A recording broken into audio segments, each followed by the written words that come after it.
छात्राओं, आज हम 9वीं कक्षा का हिंदी व्याकरण शुरू करने जा रहे हैं। इधर हमने पहले वीडियो में शब्दों के भेद यह पाठ शुरू किया था। उसमें से हमने नाम, सर्वनाम और विशेषण, संज्ञा, सर्वनाम और विशेषण के भेद देखे हैं। अब हम देखेंगे क्रिया और क्रिया के भेद। क्रिया यानी वर्ब, एक्शन, आप सबको मालूम है, वर्ब्स, ठीक है। तो अभी क्रिया के मूल रूप को यानी वर्ब के ओरिजिनल फॉर्म को हम हिंदी में धातु कहते हैं, ठीक है। धातु, यह धातु लिंग, वचन और काल के अनुसार बदलता है। देखिए अभी लिंग, सिद्धार्थ पढ़ता है, मंजू पढ़ती है, पढ़ता और पढ़ती। लिंग के अनुसार ये धातु बदल रहे हैं, मूल जो वर्ब है वो बदल रहा है, ठीक है। चलिए अब हम देखेंगे क्रिया के भेद। क्रिया के मुख्यतः दो भेद, मेन टू टाइप्स है, अकर्मक क्रिया और सकर्मक क्रिया। तो पहले हम देखते हैं अकर्मक क्रिया यानी क्या। जिस क्रिया का प्रभाव उसके कर्ता तक ही सीमित रहता है उसे अकर्मक क्रिया कहते हैं। मैं आपको सिंपल भाषा में समझाता हूँ अकर्मक क्रिया कैसे पहचानने की है। अभी ये वाक्य है, ठीक है। इधर देखिए, अमरनाथ उठे और चल पड़ी। फिर इसे आपको क्या, क्यों, ये शब्द बनाकर प्रश्न पूछना है। देखिए क्या उठे, क्या उठे आपको मालूम है क्या, क्या उठे, उत्तर आता है नहीं।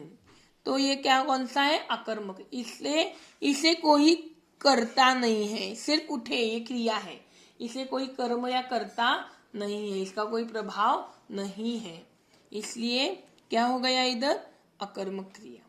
अब ये इधर देखो, पत्नी का दिल बाग बाग हो गया, ठीक है, ये क्या है, अकर्मक क्रिया है। भारत भर में धूम मच गई, मैं हाई स्कूल में दाखिल हुआ।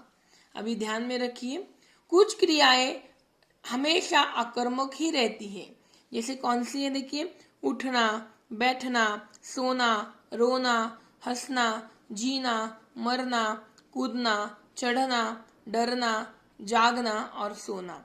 ऐसे ये जो क्रिया है वो हमेशा सदैव अकर्मक ही होती है। आगे देखते हैं सकर्मक क्रिया।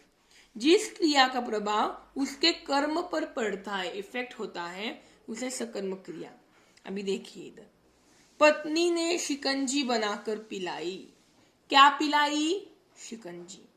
पिलाई ये वर्ब है और पिलाई, क्या पिलाई, शिकंजी, तो ये करता है, कर्म है। पिलाई वर्ब है, क्रिया है, और शिकंजी क्या है, कर्म है। शिकंजी करके हमें पिलाई, तो इधर क्या है, सकर्मक क्रिया, हमको उत्तर मिलता है। इधर आपको उत्तर नहीं मिलता, यह अकर्मक क्रिया होती है। और जिसका प्रभाव, जिस क्रिया का प्रभाव उसके कर्म पर या कर्ता पर पड़ता है उसे क्या कहते हैं, सकर्मक क्रिया।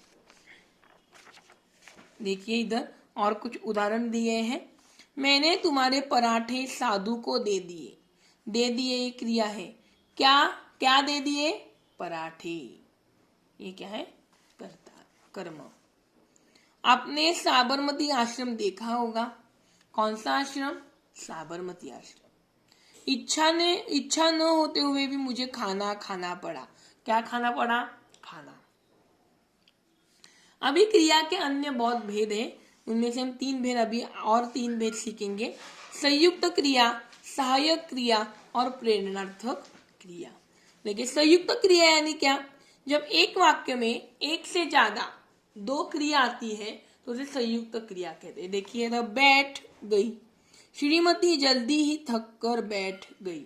बैठना और गई, जाना, ये दो क्रिया है, दो क्रिया इस वाक्य में आई है, इसलिए ये कौन सी क्रिया है, संयुक्त क्रिया है, मिक्स्ड क्रिया है। मैं करघे पर बुना कपड़ा ही इस्तेमाल करता हूँ, ये दोनों क्या है, क्रिया है। तो इसी प्रकार जब एक वाक्य में दो क्रिया आती है तो उसे संयुक्त क्रिया बोलते हैं। अभी देखते हैं सहायक क्रिया। अभी इधर देखिए, लिपटना, घूमना, दौड़ना, ये क्या है, इधर मुख्य क्रिया है, मेन वर्ब्स है। और गया, करो, लगी, ये क्या है, हेल्पिंग वर्ब्स है। तो ऐसे जो गया, करो, लगी, ये जो है उसे सहायक क्रिया बोलते हैं। क्या बोलते हैं, सहायक क्रिया। सहायक क्रियाएं कुछ विशेष भाव या अर्थ व्यक्त करने के लिए मुख्य क्रियाओं की सहायता करती है, मदद करती है। लिपट, मैं सिर्फ ऐसा बोलता हूं, खूबसूरत समंदर देखते ही मैं उसे लिपट। आगे वाक्य पूर्ण नहीं होता, पूरा नहीं होता, इसलिए मैंने गया बोला, लिपट गया। फिर ये गया क्या है, इस मेन वर्ब को वाक्य पूरा करने के लिए मदद करता है। तो गया क्या हो गया, सहायक क्रिया। समझे? इधर दिए, इधर उदाहरण दिए हैं। हम मेहरनागढ़ किले की ओर बढ़ने लगे। इच्छा न होते हुए भी मुझे खाना खाना पड़ा, लगे, चाहिए, सकेगा, हूँ, ये सब क्या है, सहायक क्रिया। आगे देखते हैं प्रेरणार्थक क्रिया। अभी देखिए, वाक्य पढ़िए पहले।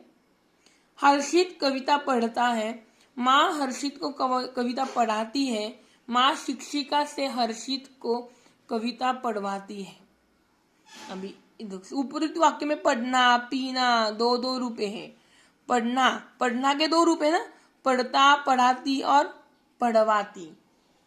ठीक है, पहले पढ़ता है, उसके दो रूप है, पढ़ाती और पढ़वाती, वो ऐसे दो दो रूप है। तो इसे क्या कहते हैं, प्रेरणार्थक क्रिया। अभी देखिए, उन्हीं से दूसरे रूप पढ़ाना और पढ़वाना तथा पिलाना और पिलवाना। पढ़ता, पढ़ाता, पढ़वाना। ठीक है, पढ़ता, पढ़ाना और पढ़वाना, पिलाता, पिलाना और पिलवाना। ठीक है, यहाँ पढ़ना और पिलाना प्रथम प्रेरणार्थक रूप है। प्रथम यानी ढाना, ढाना होता है ना, ढाना, लास्ट को ना आता है। और द्वितीय प्रेरणार्थक में वाना आता है, लास्ट को क्या आता है, सफिक्स वाना। फिर क्या होता है, द्वितीय प्रेरणार्थक। सिर्फ ना आता है तो क्या होता है, प्रथम प्रेरणार्थक, और इनमें वा ना आता है तो क्या होता है, द्वितीय प्रेरणार्थक। अभी देखिए, चढ़ना, चढ़ाना और चढ़वाना, जलना, जलाना, जलवाना, झुकना, झुकाना, झुकवाना, मिलना, मिलाना, मिलवाना। ये मूल धातु है पढ़ना, पढ़ाना, पढ़वाना, सुनना, सुनाना, सुनवाना, करना, कराना, करवाना। हम जो कहते हैं ना सुपर डिग्री, वो डिग्री है इधर, वैसे ही ये काम करता है। दो अक्षरों की धातु में ए अथवा ओ को छोड़कर आदि का दीर्घ स्वर ह्रस्व हो जाता है। यानी देखिए, अभी जीतना, जिताना, जितवाना, जी ये दीर्घ है ना, उसका क्या होता है, ह्रस्व यानी पहला।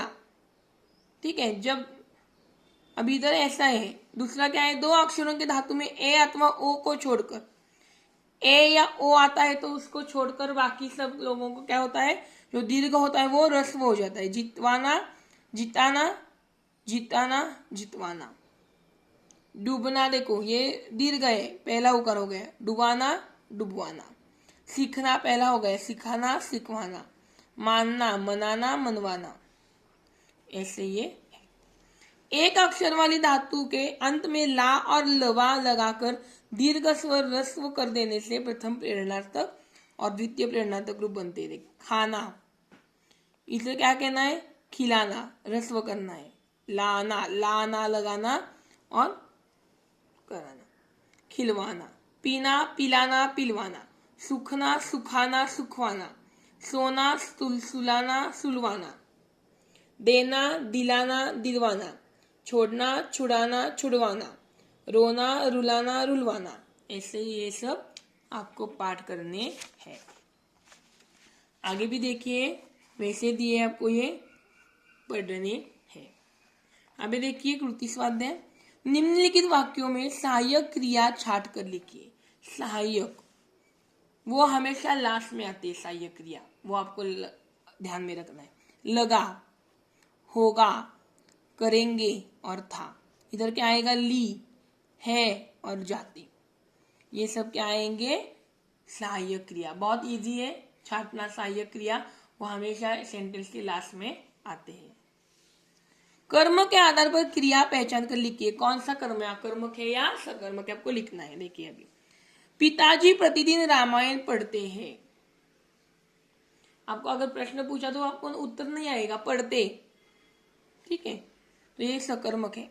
उत्तर आता ही तो क्या पढ़ते हैं, रामायण पढ़ते हैं, इसलिए ये सकर्मक हो गया। देखिए, समझ में नहीं आता था, आता क्या, क्या आता था, क्या आता था, नहीं मालूम, प्रश्न हमको उत्तर नहीं मिलता, इसलिए क्या हो गया, अकर्मक हो गया। दुनिया बहुत बड़ी है, हाँ क्या है, बड़ी है, मिलता है, ये सकर्मक आएगा। वैसे आपको ये दो लिखने हैं। अभी इन वाक्यों का आपको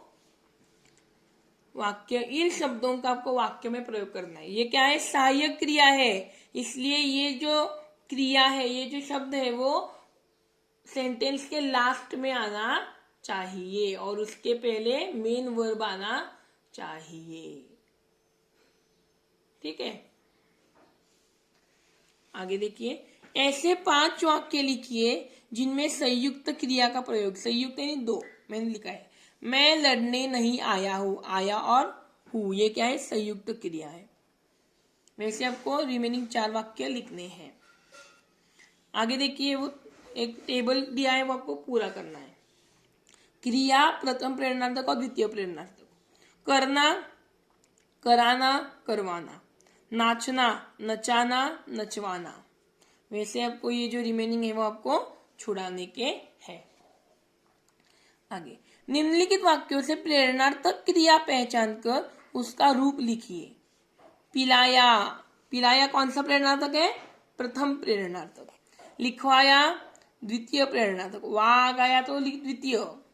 समझाने, समझाना, प्रथम प्रेरणार्थक। इधर क्या है, लगाया, क्या है, प्रथम प्रेरणार्थक। करवाना, ये क्या है, वहां गया, द्वितीय प्रेरणार्थक। वैसे आपको ये सब छुड़ाने के हैं, समझे। ठीक है, अगले वीडियो में अगला पार्ट देखेंगे।